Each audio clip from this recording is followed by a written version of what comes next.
He went by the name of Glasgow Moonstone, just like the crescent moon and the Glasgow smile. But people call him Glass. He then was just twirling around, dancing a bit. This is kind of strange. Don't mind him. He's quite a troublesome figure now, isn't he? Sorry, did you say something? He said, stopping mid-dancing. Well, more like twirling. No. I believe that you are lost. He disappeared and then appeared again, startling the others. If I do may say so, I think perhaps I can lead you to the Hat Man and the Bunny Man, well, also some other companies too. No, I don't think that would be necessary. Oh, please, I insist. If you want, I can lead you the way out. You have to go through the court of where the queen is, and that is the end of the trail. The end of the trail? So what's gonna happen? You will find out. But please, you must meet the Hat Man, and of course the Bunny Man. The Bunny Man? That sounds ridiculous. You shouldn't laugh about him. You see, haven't you heard of the urban legend of the Bunny Man? I don't think so, Yoichi said. I'm not too familiar with it. Oh, that's right. From the Japanese Imperial Army. No, the Moon Demon Company, of course. Moon, just like my last name. But anyway, you see, I believe you should be careful of the Bunny Man and the Hat Man, of course. They are quite mad. Kimizuki was unsure of what that meant. Mad? I don't want to make them upset. No, not that mad. Mad. Oh, like mad crazy. That's what he meant. Mad crazy? Everyone has gone mad as a hatter now, haven't they? You could say that. Yes, I know I'm right. However, Lola sighed, and she said the most words of fate. Well, you know what? I don't want to go among mad people, she said. Oh, but you can't help it, Glass Moonstone said. Everyone is mad here.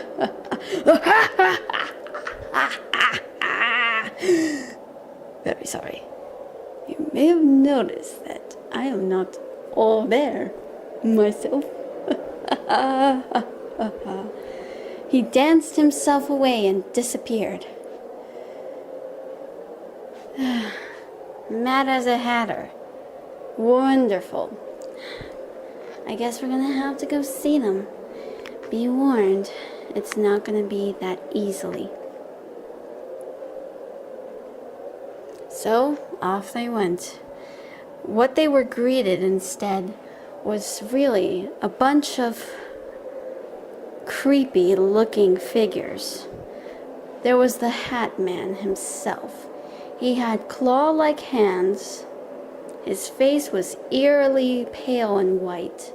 He looked like he had dark circles under his eyes. His hair was a mess, but he wore a top hat to cover his messy hair. He wore a cloak, and he looked like he had no shoes, but his feet were covered by the cloak itself.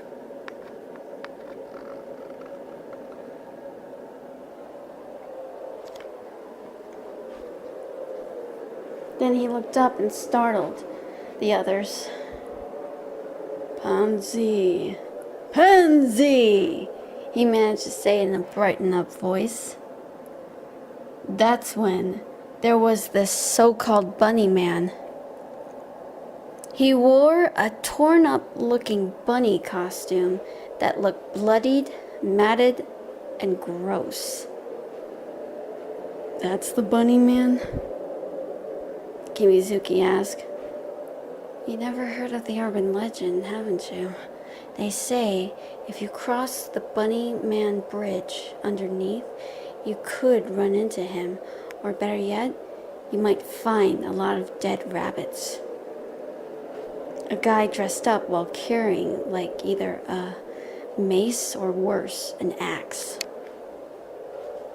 Yikes. Yes, I know. Scary. Lola whispered.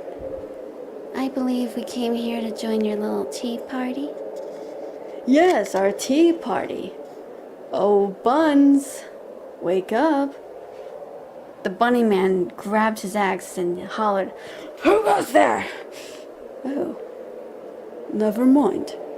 Terribly sorry. All of my dear little rabbits. All of my dead rabbits. I asked them to play with me, and they're all dead!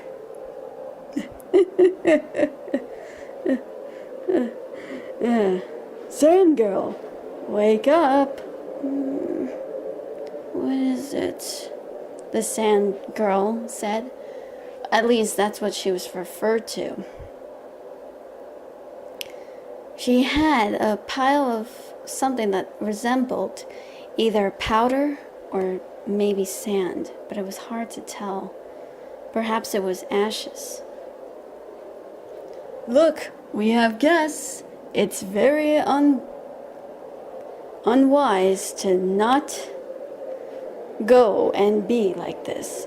You mean it's not wise? Lola said. That does not make any sense. You're not making any sense. Exactly. Because this life is so confusing. Okay then, I'm gonna pretend I didn't hear that. Lola said, massaging her forehead. You know, we've been doing a lot of celebrating. A lot of unbirthdays and a lot of other things.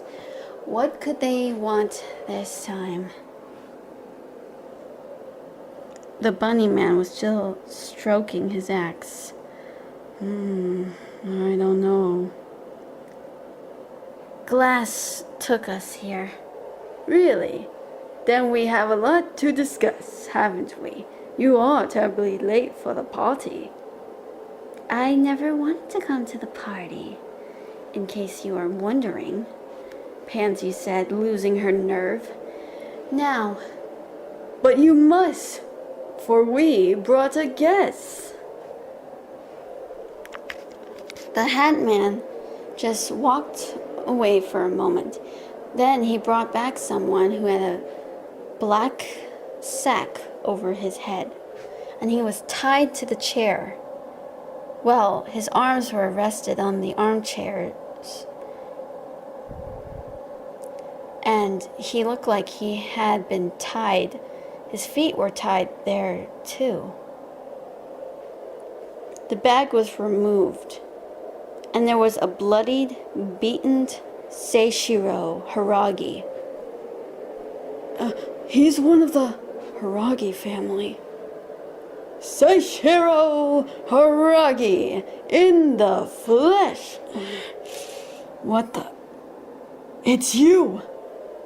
You're the ones that are being hunted. Just you wait until my brother finds you. You're all going to be dead. You're all going to die. Seishiro said. Don't count on it, bastard. I'll be watching you very, very closely. I knew you would have a little something. Take him to the courthouse immediately. Tell the queen I'll be right there. Yes, we have a good trial for him. So they led him away. And after they got back, they just went nuts as usual. Pansy was starting to lose her patience until, well, a lot of things went downhill. Want to find out? You will soon. Stay tuned. See you next time.